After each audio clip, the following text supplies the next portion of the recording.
பின்பு அந்த ஒரு இரவு ஒரு மனிதனிடத்தில் வந்து அப்படிப்பட்ட காரியத்துக்கு எதிராக நான் பிரசங்கித்த காரணத்தால் ஒரு மகத்தான ஸ்தாபனம், அவர்களில் 5 ஸ்தாபனங்கள், நாம் சகோதரன் பிரண்ணாமை விட்டு விடுவோம், அவரோடு கூட எவ்வித தொடர்பும் வைத்துக் கொள்ள மாட்டோம்.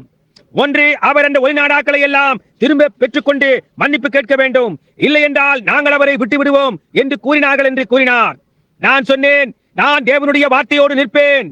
அது என்னுடைய ஜீவியத்தில் இருக்கின்ற எல்லா காரியங்களை எடுத்துக்கொண்டாலும் சரி, நான் வார்த்தையோடு கூட தான் இருப்பேன் என்றேன். அப்படி என்றால் இன்னின்ன ஒளிநாடாவை நீர் திரும்ப பெற்றுக் கொள்ள மாட்டீரா என்றார். அதற்கு நான் வெட்கப்பட வேண்டிய எந்த காரியத்தையும் நான் இதுவரை பிரசங்கித்ததே இல்லை. நான் இந்த ஒளிநாடாவையோ அல்லது தாஸ்தாவேஜுக்களையோ திரும்ப பெற்றுக்கொள்ள மாட்டேன். பரிசுத்த ஆவியானவர் கூறுகின்றதோடு நான் நிற்பேன். அதை கொண்டு நான் ஜீவிக்கிறேன், அதை கொண்டே நான் மரிப்பேன் என்று கூறினேன். இப்பொழுது என்னை குறித்து சொல்லிக் கொண்டிருக்க முயற்சிக்கவில்லை, ஆனால் என்ன நடந்து கொண்டு இருக்கிறது என்பதை குறித்து ஒரு எடுத்துக்காட்டை உங்களுக்கு காண்பித்தேன். அதனால் நீங்கள் அதை காணவும் புரிந்து கொள்ளவும் முடியும். அது ஜனங்கள் ஒரு மனிதனால் நடத்தப்பட வேண்டும் என்று விரும்புகிறதா இருக்கிறது.